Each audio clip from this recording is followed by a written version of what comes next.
as a very warm welcome to Brother Eric from Montreal. Eric, it's great to have you with us. Thanks for sparing the time.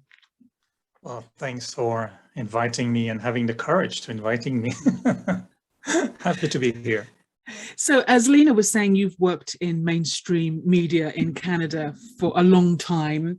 I'm thinking it's almost 40 years now. Is that right? Are we coming up to that landmark? I know I look like I'm still 20, but yes, it's been about 35 years. I've been almost 38 actually. I've been with the CBC. It's the public television, and I worked mostly as a radio journalist on a national, and then moved to being producer and journalist on the national as well. So now I moved to current affairs, documentaries, news. I've done quite a few programs, and yes, still at the public television in Canada. Mm-hmm.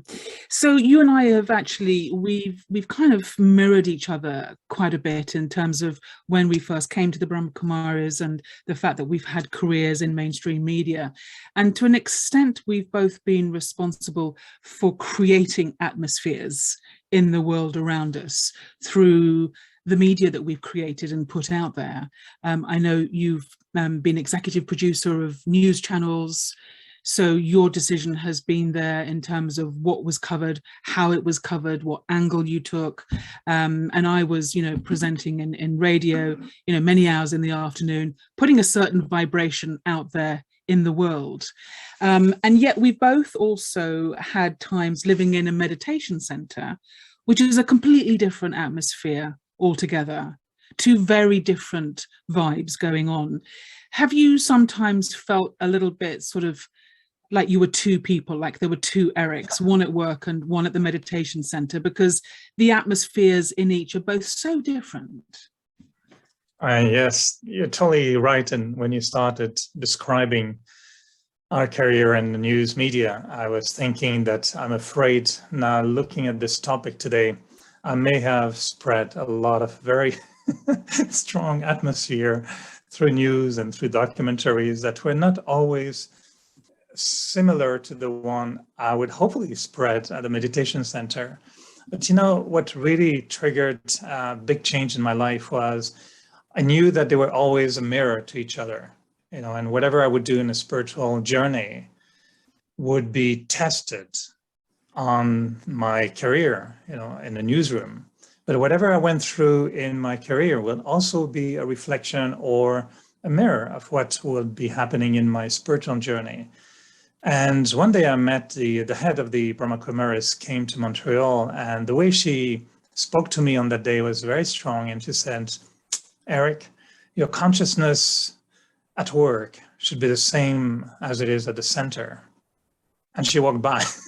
She just told me one sentence, your consciousness should be the same at the newsroom or in the media that it is in the center. And for me, it just confirmed what I was trying to do. And I was trying to bring the meditation center at work, but also to bring my work in the meditation center. So it's real when I talk about spirituality, and I'm not in the cloud somewhere, but I'm really addressing issues that I live in day-to-day life.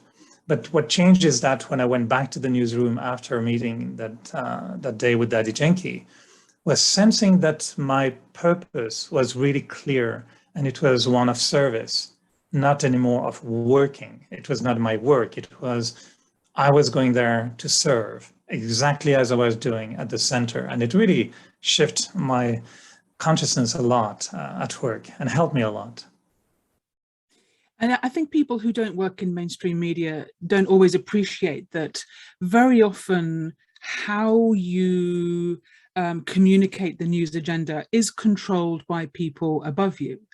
And the style in which you report is controlled as well. So there is an extent to which you have to perpetuate the prevailing narrative, and your opportunity for influencing that isn't so great.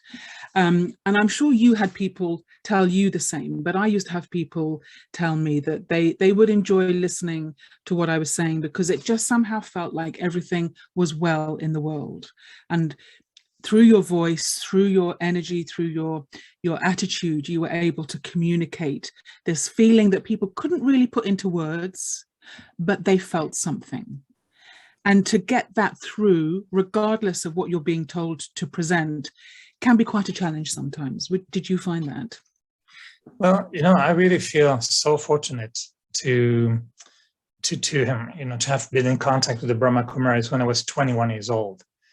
I mean, I was barely cooked, as an adult. I was just in the beginning of my life, and to encounter the spiritual force of the knowledge that we obtain in Raj Yoga through the Brahma Kumaris was really a savor, because the newsroom can be kind of a little shredder. You can enter the newsroom and end up in a little mushed potato, Totally. and your values can be quite damaged through the media. I've been covering sometimes very harsh news, domestic abuse, murder, riots. I went through a terrible time when we covered an event in the States about, the shooting in a school, and they killed young kids, like really like 6, 7, 9 years old kids. And we arrived, hours after the event. You're traumatized, you see that and you're traumatized. You just have to deal with the parents who just lost their children. And it really triggers in your head, well, what world am I living in? But, being raised on a spiritual journey as well. And I was very lucky that in my profession, I gained the trust of my superiors, of my bosses, and also doing my homework. I was working hard as a news reporter, as a producer, and more gain experience. They started to be open to hear the voice I wanted to bring in the newsroom. And a very short example was, I think, when we did the 10th anniversary of 9/11. And, every year after 9/11, when, this tragedy happened in New York, every year was the same news, first anniversary, second, cry again, traumatize everyone again. And people just didn't want to hear anything about 9/11. So when the 10th anniversary happened, and I was told, well, we would like you to do a special. I was running the main newscast of public television, the 10 o'clock news hour show, which is, it's very stressful to do that. And it's a powerful news hour, 10 o'clock at night. That's when, that was before, now we all switch off from television and we're on the social media. But it was, and it still remains a very powerful show in television. And I told the management, higher management, I said, people are really tired of this anniversary of tragedy. I said, I can do a special 1-hour show, but to one condition, I'll do it with a different angle. And we came up with this show called 10 Years Later, What About Hope? Something like 9/11, 10 years later, what about hope? Where is the hope? I can't remember exactly.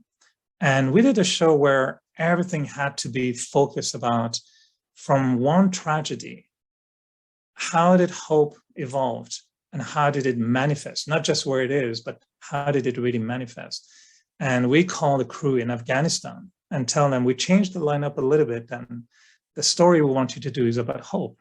And the journalist was very experienced, and he said, Eric, there's no hope here. What are you asking me to do? And I said, well, just give it a try, for a week or two, look for it. And he came up with an incredible story and told me afterwards, if you didn't ask me to look for it, I would have never found that story. And we did the show called, 9/11, 10 years later, where is hope? And we got so many incredible feedback from the audience.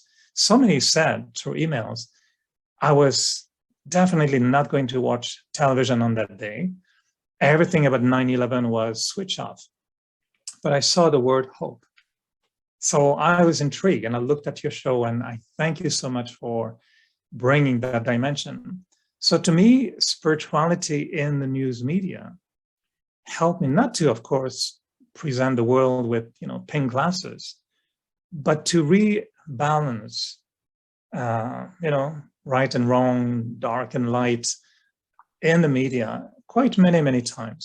So I was very, very appreciative and grateful for having a spiritual background. And I think we could bring that anywhere, into the worst environments, newsroom being a tough one. But I think if we really are strongly motivated, I would say, by pursuing an agenda based on values, it can really transpire anywhere we are and wherever we are and change the atmosphere. That's such an inspiring story. And I think news producers often feel that it's the dramatic stories, the more bloodshed, the more catastrophe, the bigger the story, the more viewings they're going to get. But actually what you've just said demonstrate that there is equally an appetite for the uplifting stories, the stories that bring hope.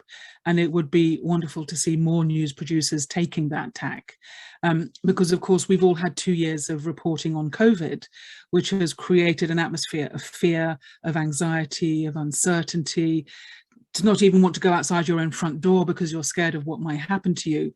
And, I don't know about Canada, but to a large extent, that fear has been driven by mainstream media in repeating all the statistics and hyping up all the, the seriousness of everything that's going on, which of course it is serious, but it has produced this situation in people where they were reduced to a state of fear where they could no longer function.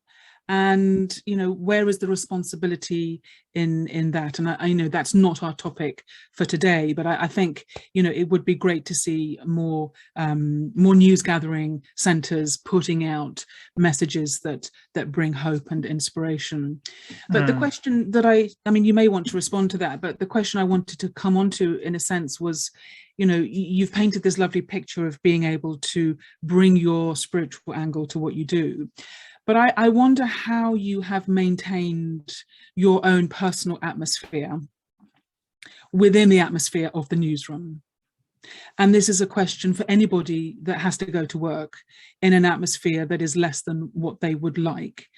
How do you maintain for yourself that positive energy, that feel good, so that no matter what is going on around you, at least you're coming from a place of a nice, calm atmosphere around you? How do you do that? Well, I mean, we are very fortunate to be part of an organization that shares such a wealth of information that really stimulates my interest in being at peace with myself, being happy with myself, and changing myself. When I came, to the Brahma Kumaris, I was 21, as I mentioned. And not that I was any disturbed person or any in trouble. I was a good person, good education, good family, everything was okay. But I knew a big piece of the puzzle was missing. And it was all about my own inner insight, not allowing me to deal with the difficulties of the world.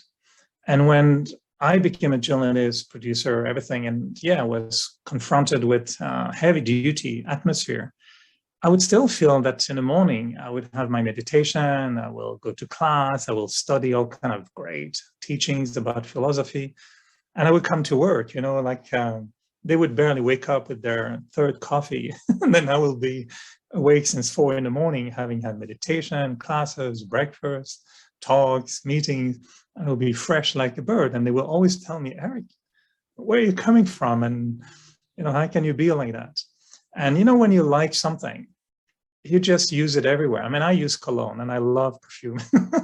I love, I'm very, very French in a way. Well, I even wear cologne sometime when I play tennis, and people says, Eric, you're playing tennis. I say, yeah, but I prefer to smell good when I play than not. So I go to work and I create always a space around me in my office, which completely looks like an extraterrestrial person is working in the newsroom. And the newsroom is usually like a war and disaster zone, paper everywhere. It's really not clean and tidy like a lawyer's office usually. It's messy, people are running, they're always deadlines, so they're dead before even they reach the line. And the desks of journalists are known to be a big mess. And then in the whole disaster zone, there's always a little corner with dim lights, sometimes even little candles, soft music playing, neat place with spiritual pictures on the wall. And people pass by and think, who is working here? I mean, he's probably from another planet. No, he's the head of the newsroom. I say, what? And I had so many times people walking into my office just saying, wow, feels so good here. How can you do that? You know, in a newsroom. I said, well, I need that to go out of my office and not turn like you.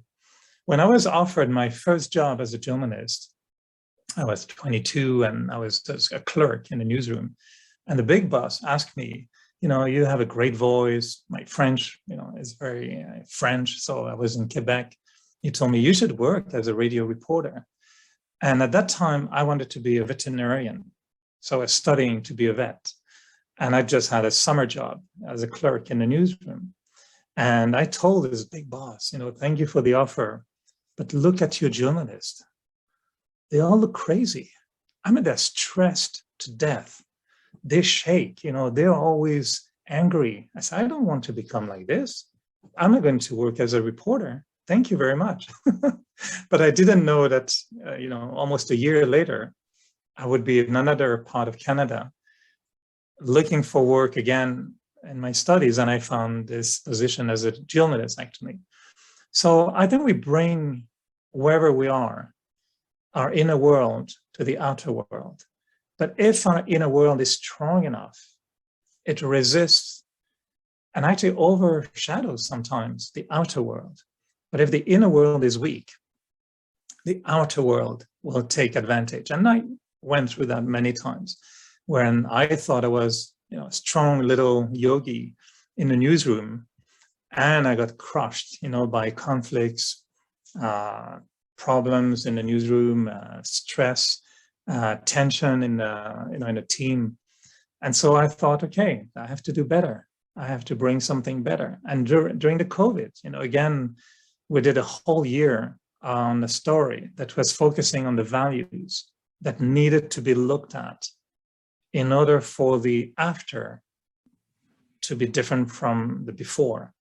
And so we did a big documentary series called After Before. And it was all about, you know, what are the values people are going to really, really change. And again, we got so many comments of people saying how refreshing it was to finally have a 1 hour piece on television, public television, not dealing with fear induced, not just by, you know, mainstream media, by the way, but social media is actually even worse sometimes in propagating fear and, you know, strong thoughts on this. So we brought again 1 hour on values dealing with the situation, and this is mainstream media, and there's a room for that, and there's an appetite, like you said. So yeah, I think bringing sometimes soft, dim lights, a little bit of cologne, spray in your room, create an atmosphere, and people will come. Bees, you know, people don't like bees, right? They can sting and they get so scared. Put a flower and the bee will come and it will do something wonderful that will be called honey. So if we are a flower, or if we create a flower environment, even the, how do you call it, stinging bees will come and help the world in creating honey. So that, I think, could be a powerful image to keep in mind. Let's not be scared of the bees. Let's not be against the bees, but let's tame them by becoming a beautiful, fragrant flower, colorful, and help creating honey in the world. It's a lovely scene you've painted for us of your office. It makes me feel like I'd like to come and work in your office, but in a way it demonstrates how we each have the potential to create our own atmosphere wherever we go and carry it with us. Even if it's not a physical room, we carry an atmosphere around us so that wherever we are, we can influence the atmosphere rather than the atmosphere influencing us. And I know that, you know, when there's a day that I've, you know, my morning meditation hasn't gone the way I would like, or my thought processes haven't been organized and I'm a little bit jangled, it's like that energy ripples out into the day. And that'll be the day when you fall over and stub your toe, or, you know, something happens because you haven't got this protective atmosphere around you, which does feel like a protection. But I want to bring you to the other part of your life, which is the life in the meditation center.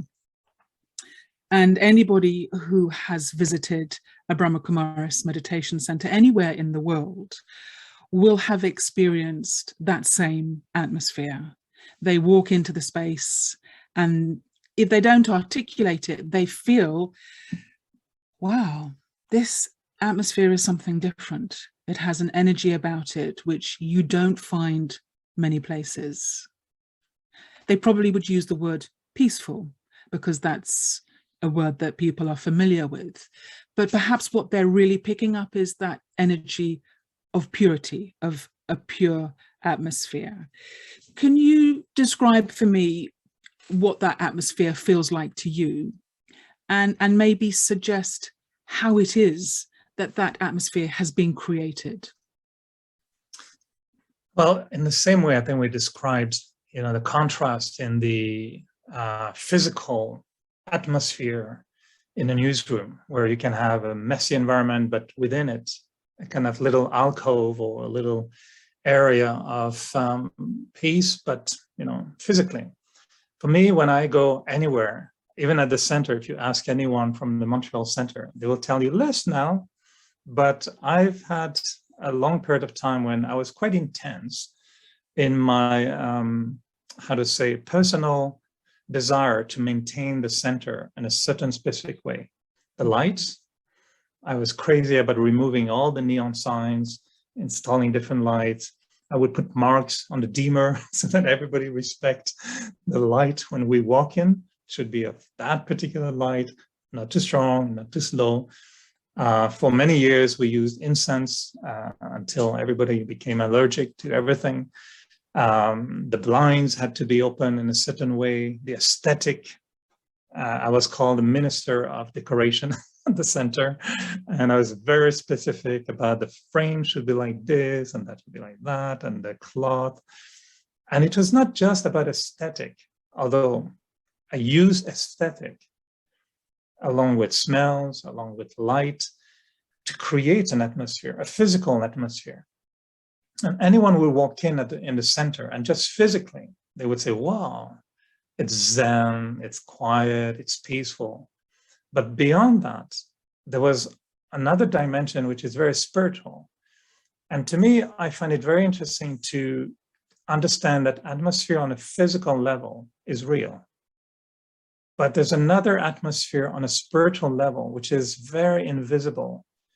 And most people, I would say, are not quite skilled to detect that spiritual atmosphere. I mean, some people, even with their nose, don't smell anything. They have a very bad nose.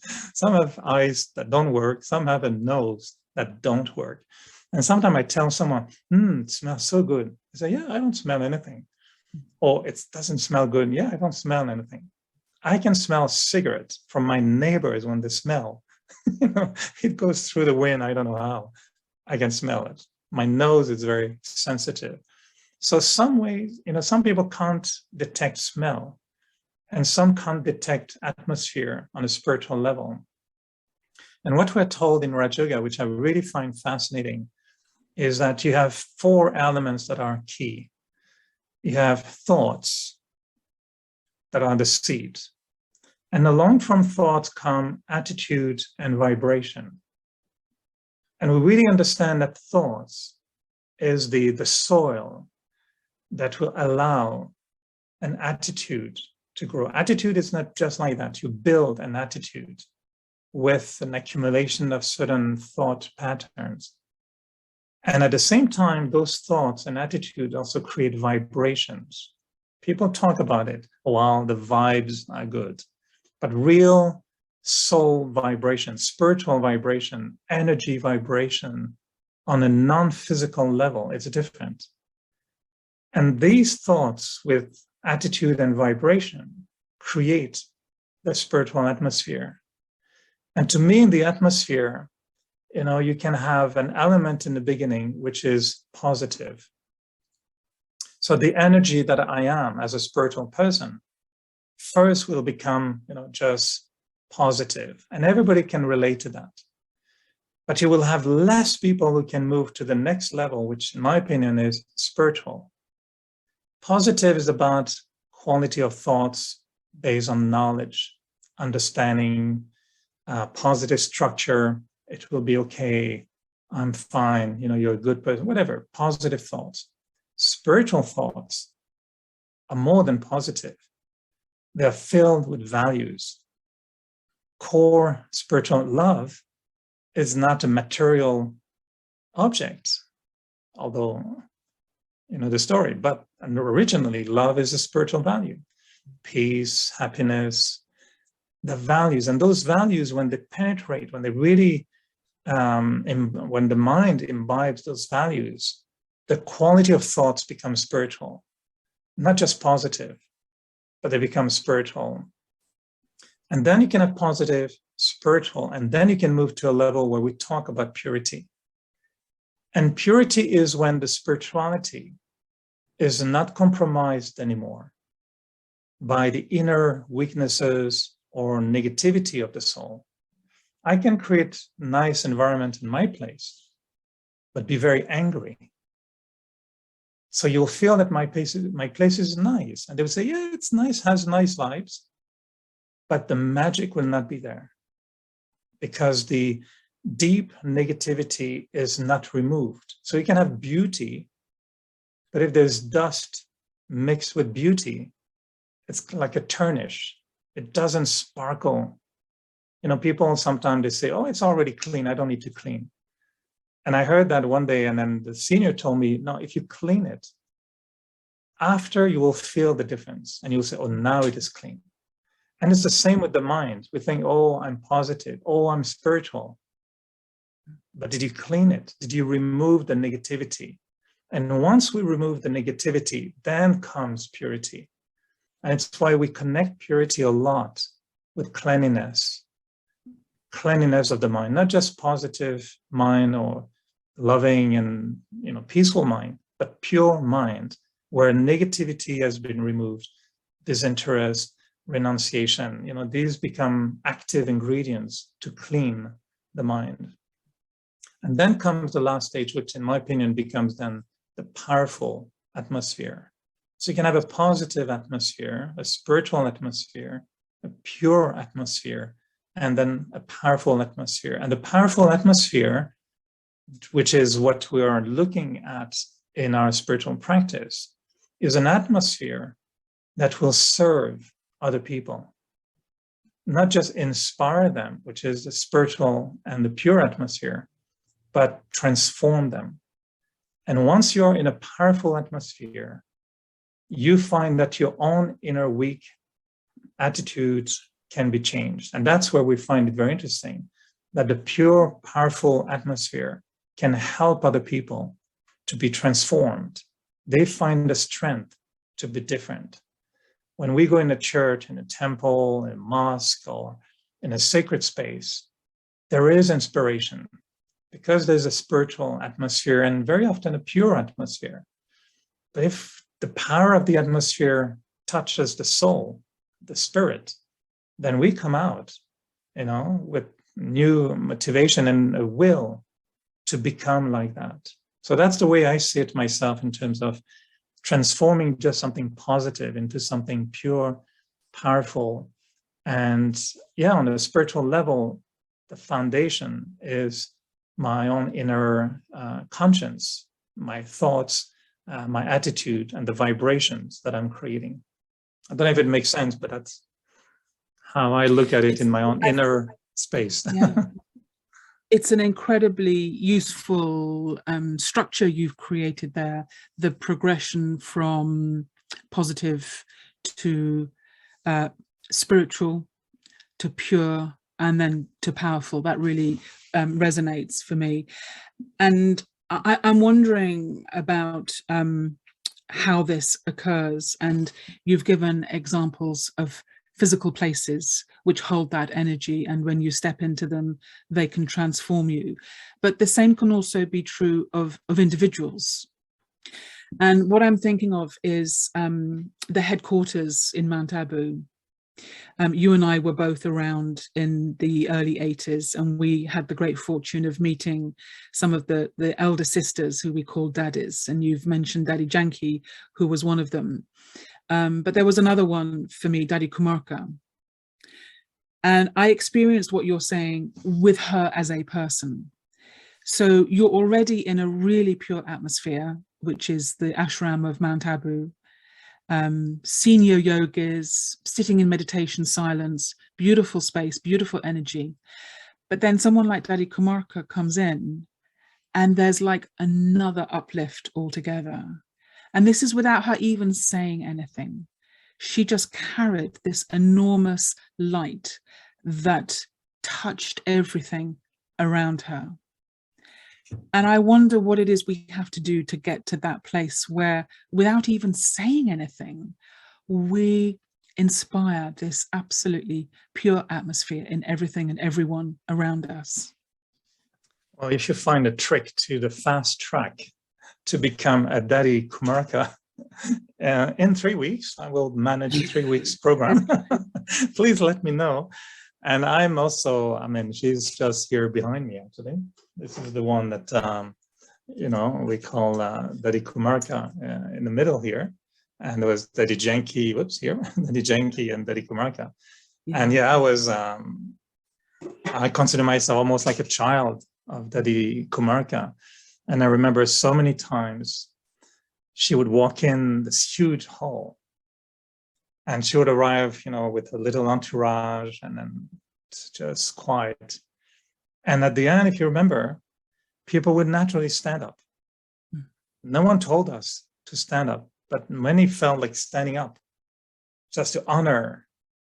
And the power of that soul to me was really in her purity.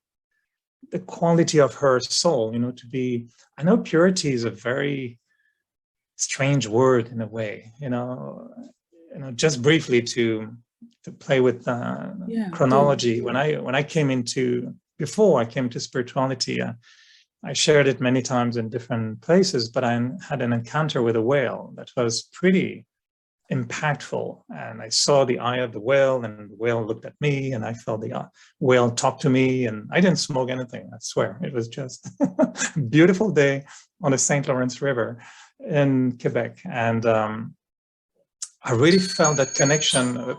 I really felt the connection with the whale. And I was completely, really, really transformed within me. And the thought that came afterwards was, I want to be pure. I never even had the word pure. And that was in the 80s. So that was before this food crazy fashion of everything to be pure and organic and everything. And I had the thought, 21 years old, I want to be pure. And I turned around to the friend who was with me watching the whales. And I told her, I says, I'm going to be pure. And she said, that's it. He's crazy. What are you going to do? You want to be a monk or you want to be a priest? I don't know. I don't know what that thought means. I just know I want to be pure. And I used to smoke a lot before. And I tried so many ways to stop smoking because I was also very sports oriented and they don't go very well. And I never found a way to stop smoking. I tried the patch, the chewing gum, the hypnosis, everything. Nothing worked.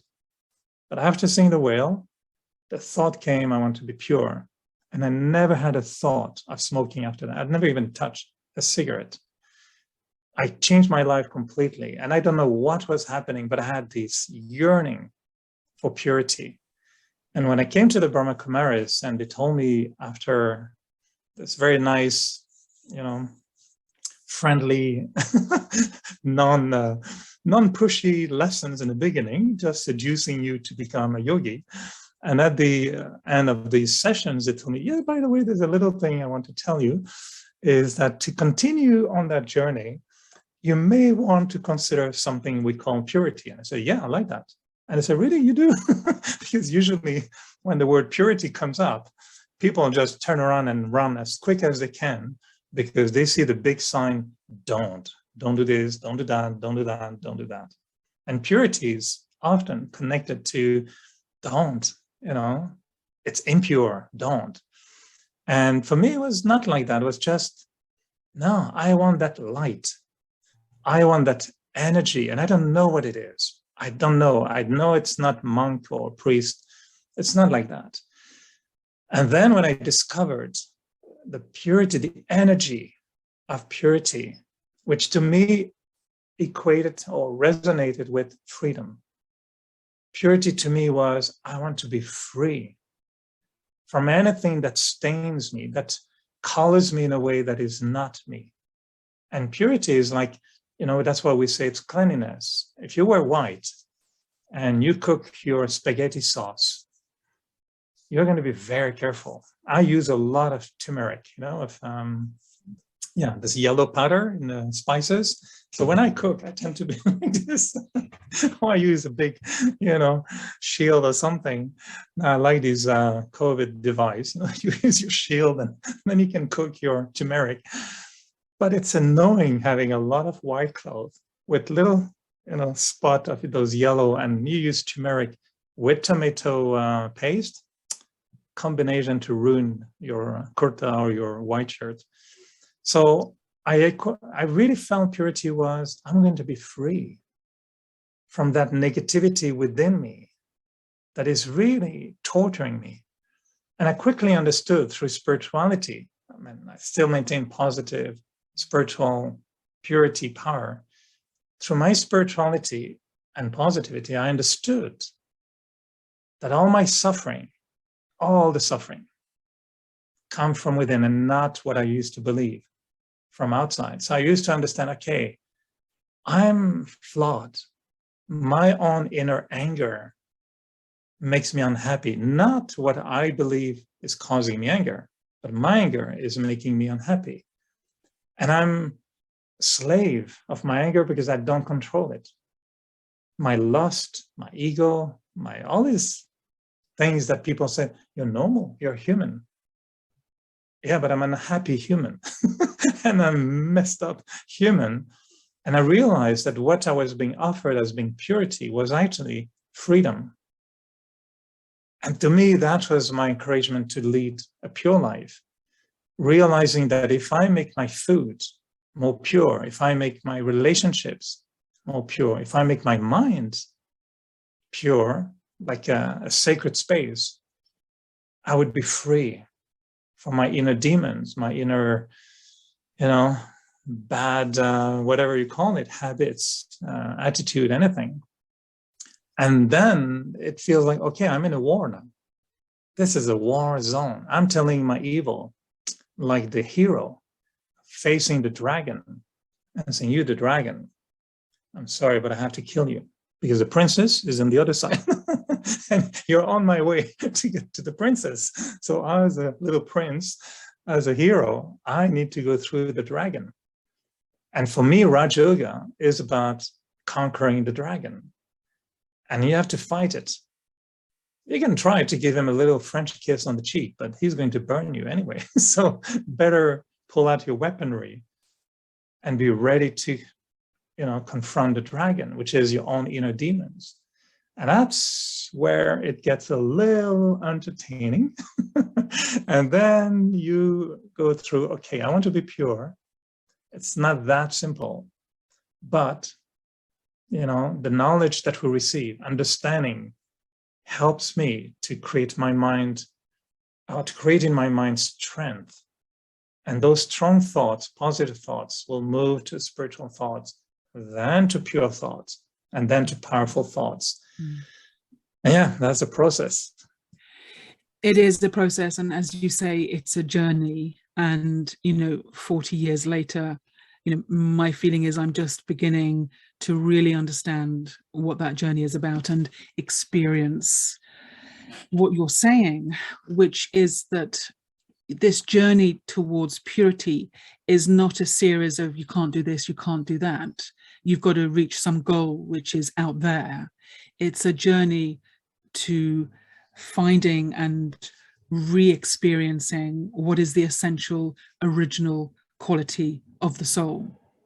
So it's something that is within me already, and it's something that I want to re-emerge.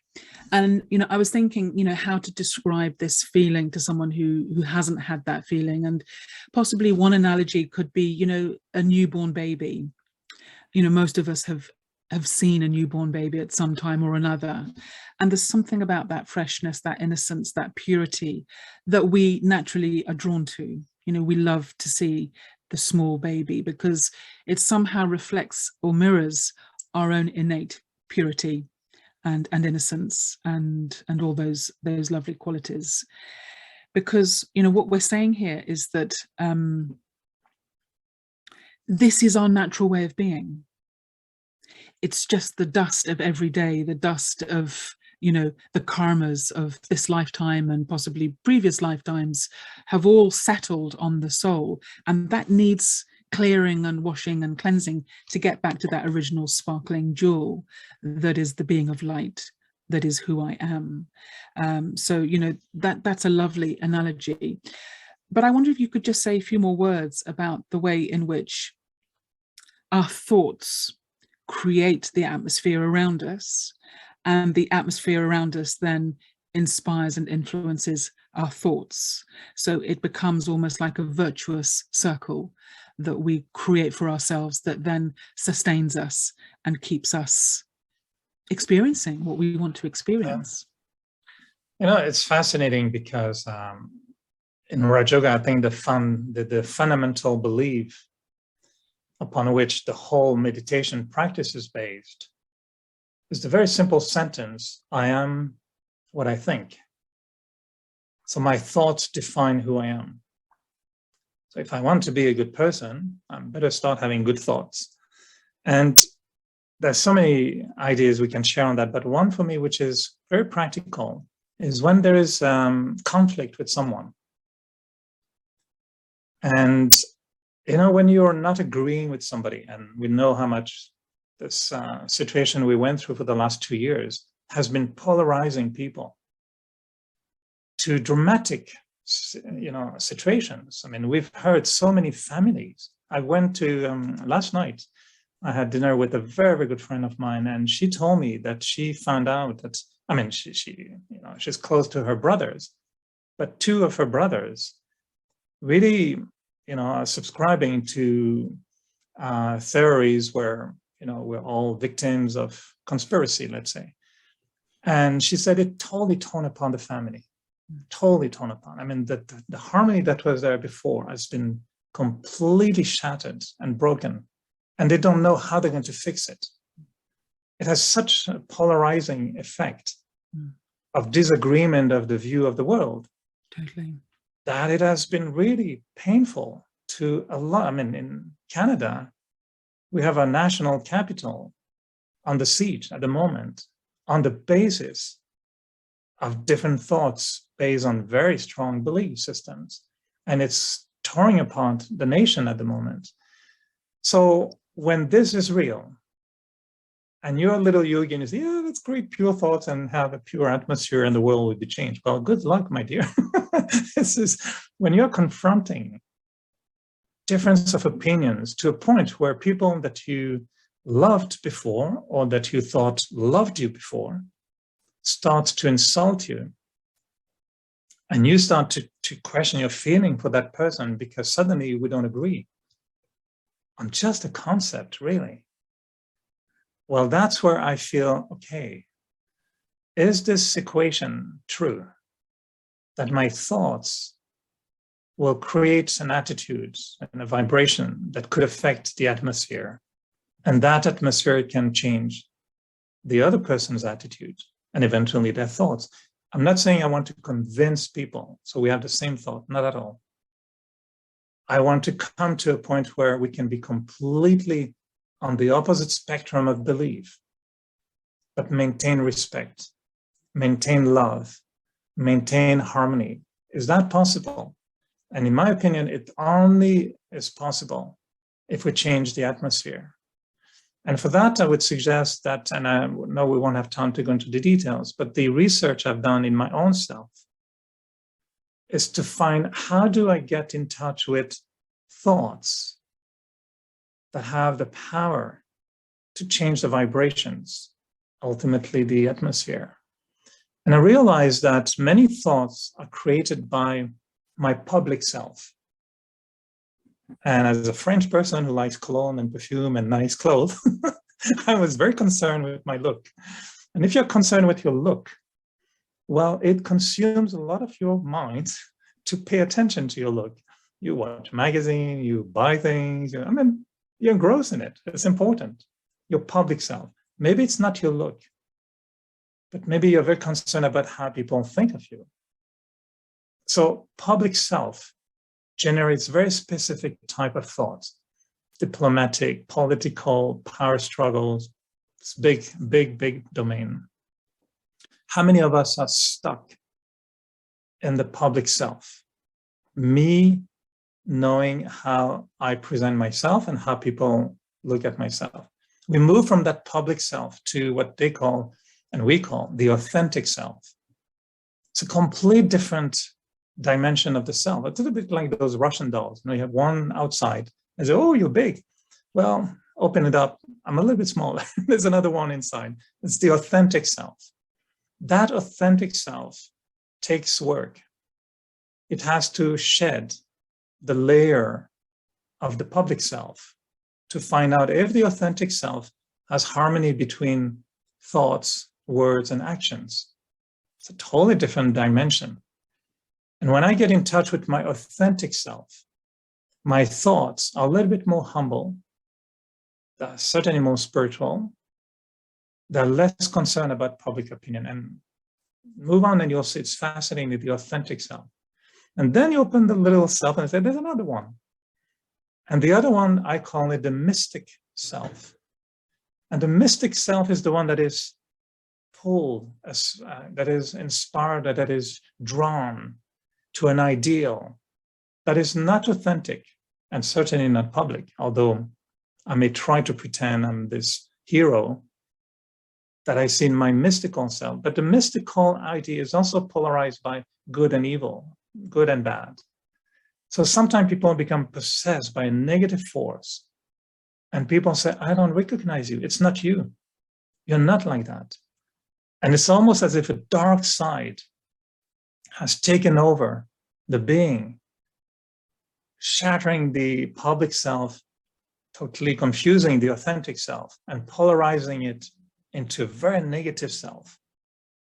But equally, it could be done on the positive side. When I'm really, like for me, the whale and the purity was like, I want that. I'm not that, but I want that. So there's a lot to say. But then we open that, and then there's the final self, which I personally describe as my magnetic self. And it's the pure self, which is totally naked, not human. And that's where it's difficult, not human, purely soul, just a soul without my human nature, human identity, human body, human shape, just the soul, point of light. That's what we teach in Raj Yoga. And in that soul magnetic energy, then I've explored what kind of thoughts come from that awareness of the self. We call it soul consciousness, but it's an awareness of being a magnet. And in that kind of and that kind of space, I realized that the thoughts I will have for another will match that energy. And it's a very pure energy where I see the other as my brother, my sister, a soul. I only see values. That's only words. There are no sentences. They're just powerful words, love, peace, energy, purity.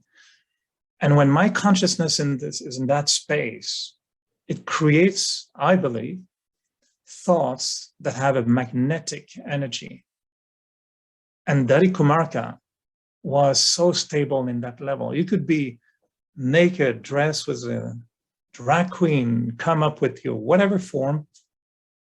She would see the soul. And sometimes, yeah, she would see your body in common, but she would have that ability to be in that soul awareness. And by being in that soul awareness, she helps me to be free from my fake, authentic self, confused, so my fake public self, my confused authentic self, and my wandering, mystical self, and get in touch with my true, original, eternal, magnetic self. And I really, really believe that thoughts that come from that state of consciousness, which we call sometimes the seed stage, are the most powerful thoughts that can change. And I've experimented with people that I didn't agree with, and that really bothered me, to be honest with you, and challenged, my ability to love them. And I started to be negative in my head about some people. And I said, you can't keep going like that. And I cannot just artificially polish my public self by saying, you're okay, yes, sister, I like you. No, that's fake. And the authentic self is struggling because it knows, I want to be pure, but I'm not having a pure thought. And you request your mystic self to show up and help you.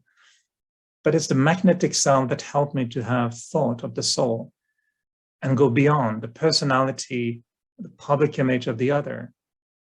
Talk to the soul to soul, and create another level of thoughts. And I found that those thoughts that I created for these souls were based on what we call good wishes and pure feelings. Actually, pure feelings and good wishes. Pure feeling of soul recognition, and then the wishes are good. The thoughts become good, but they come from the purity. So there's a very long explanation, but to me, it's the layers that take us deep into the self. So we extract not just positive or, nice thoughts, but pure thoughts. And they impact a lot. And I change relationships. And I've experienced that atmosphere on a spiritual level is not geographic. It's not that you have an aura of 3 meters wide when you change the atmosphere.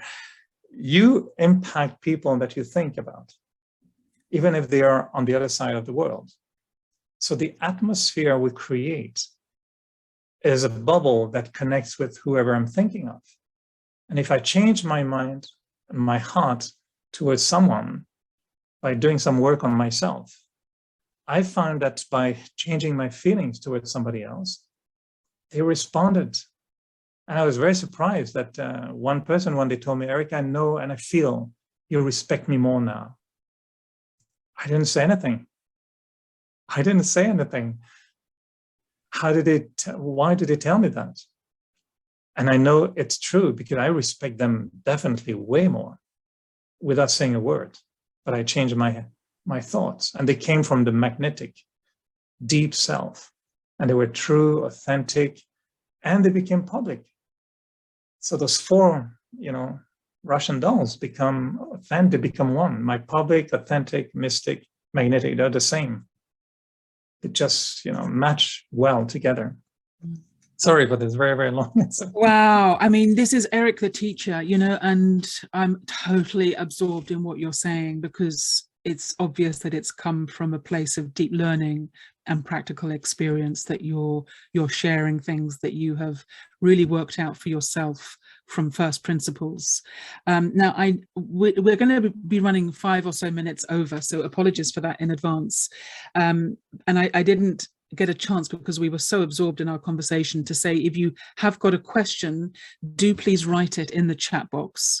I know Santosh Ben, Sister Santosh, had her hand up a few moments ago. So Santosh, if you could just write your question in the chat box, and we'll try and squeeze in a question before the end. Or if anyone else has got a little question for Eric. I feel like we need another whole hour to really keep going in this conversation because we're really getting somewhere very useful.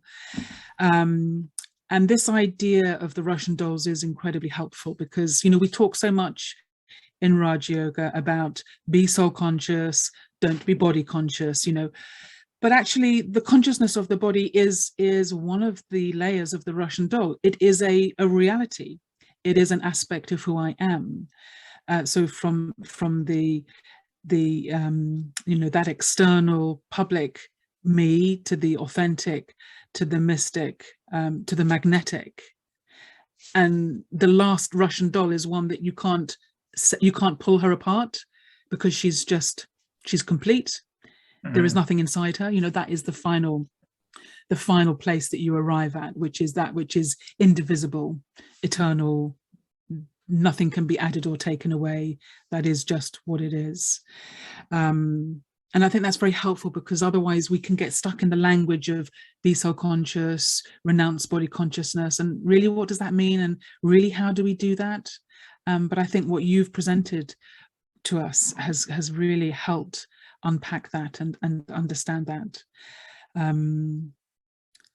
Okay, we've got people wanting questions, but they're not typing them in the box. So I hope we're kind of answering your questions as we go along. I had one last question around this area that you touched on of the atmosphere that is created when there's discord and disharmony. Because it's one thing to get ourselves into this place of a nice atmosphere, but then someone can come along and just say, you know, your nose is fat, or, you know, and boom, the whole thing comes crashing down, or just whatever it is that's going to trip you up. And if you're not a practitioner of meditation, your response may be to just retaliate with an insult back again, or to just get angry, or create discord of some sort. But of course, when you do that, the atmosphere is then instantly spoiled. But what I'm hearing you say is that there's a goal beyond that, which is the goal of unity, the goal of maintaining that atmosphere, which is more important than winning a particular argument. And that the practice of this meditation is to know how to navigate those challenging moments and situations in such a way as we maintain that atmosphere with ourselves and with those around us.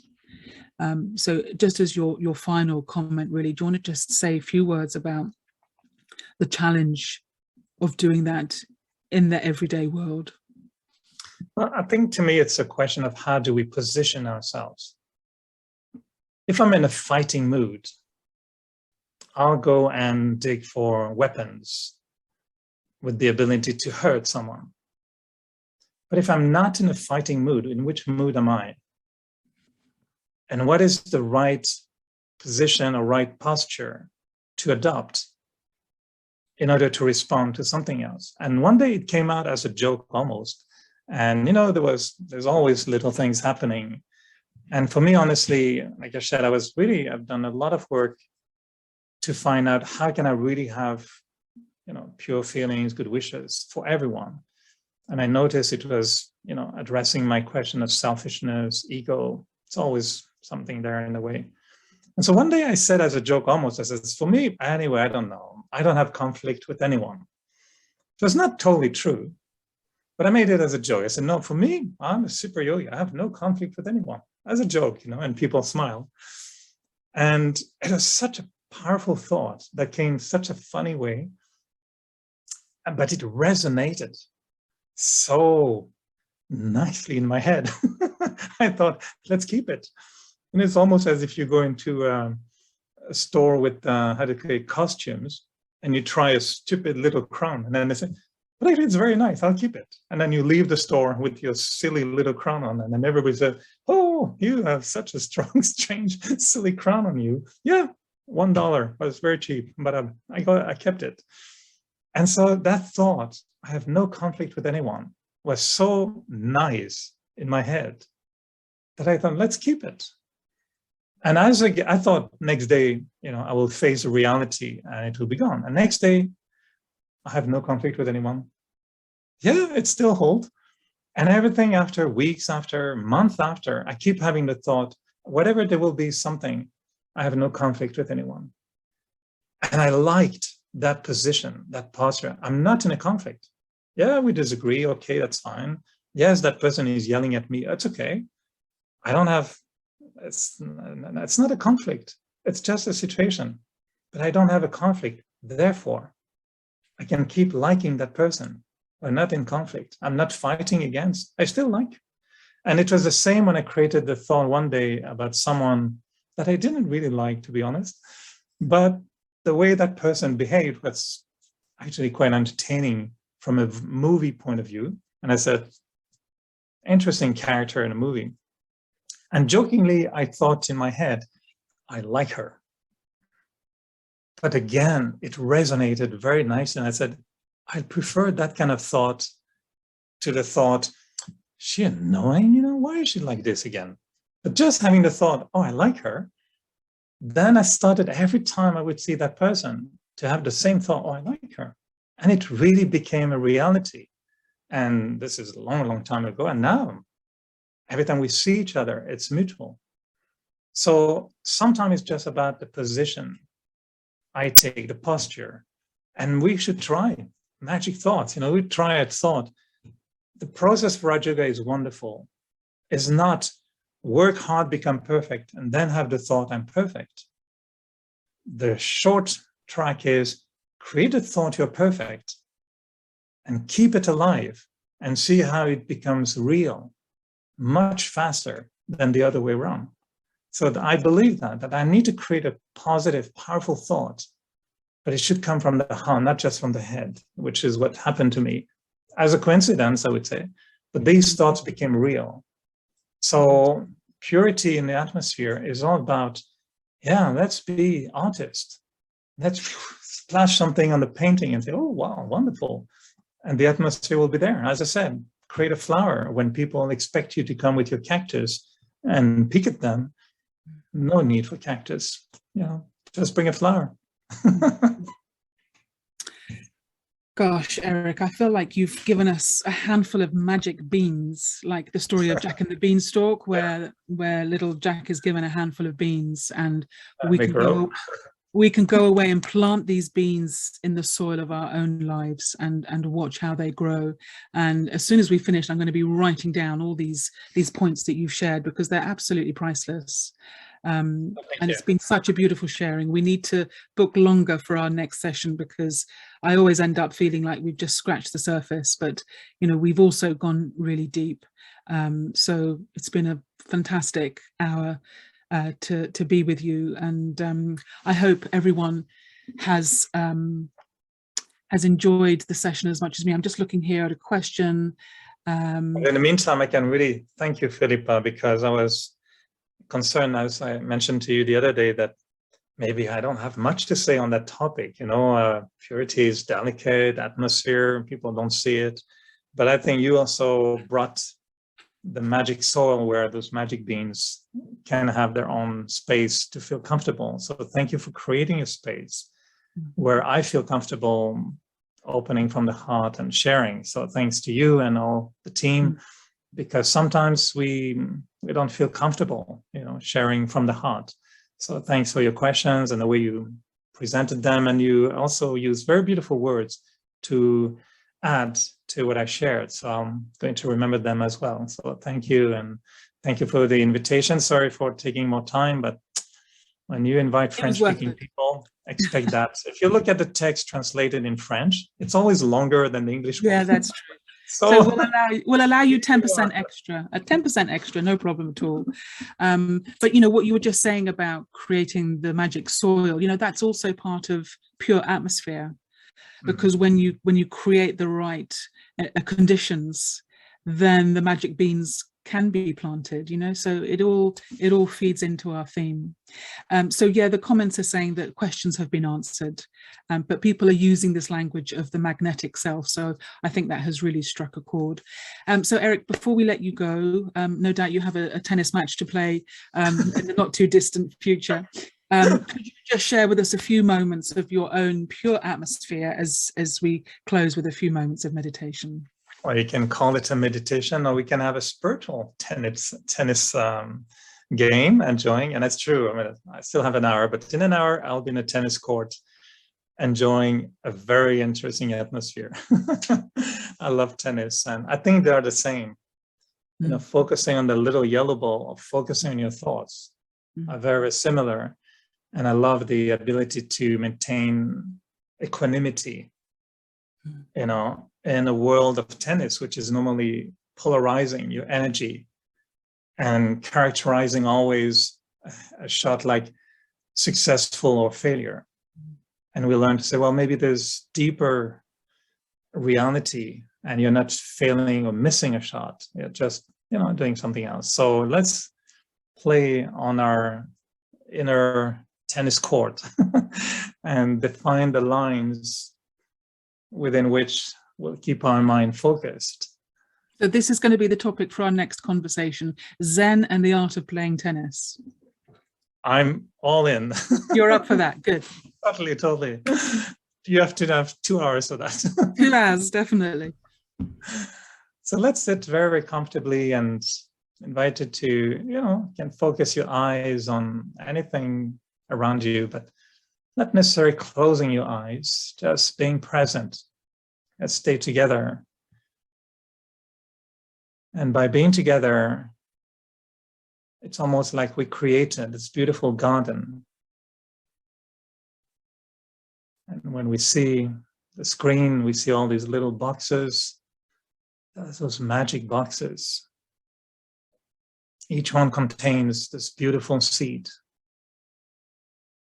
and a flower already blossomed.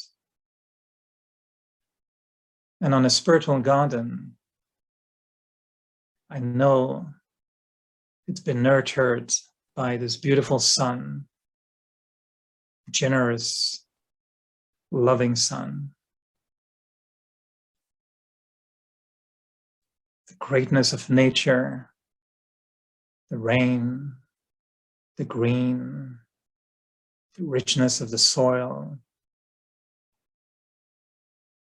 And when nature produces this beautiful garden, I really wonder what I would produce in my inner garden if I were to return to my natural nature, what I'm meant to be. And I know the light of the sun is within me. I can hold that light. I can nurture, care for that light. When I connect with the divine, with life itself, it's like light coming into my heart, into my brain, into my head, to my mind. Such a beautiful light. Truth, purity. And all the values of my life want to dance. They want to say something. My inner peace wants to say something. My joy wants to say something. So they become flowers in the garden. They sing together, they dance together. My inner garden is caressed by light, embraced by light. And the very light rain, like diamonds falling from the sky, come into my mind with pure thoughts. Very nice, positive thoughts like sound like the bells in the orchestra. Just beautiful sounds to embellish the garden and keep it fresh.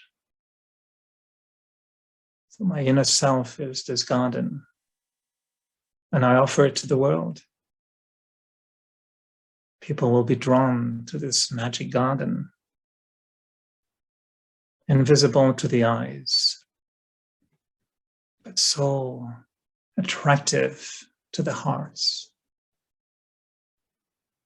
And when others come to my inner garden, I want them to feel safe so they can free themselves from their untrue self, from their illusions, from their suffering. So they are in the atmosphere of my heart and the atmosphere of my inner garden. And I give them a chance to feel that light, to be with that light, and to leave, holding the rays of that light and making that light their own. They will create their own pure atmosphere, their own pure garden, because they have that light.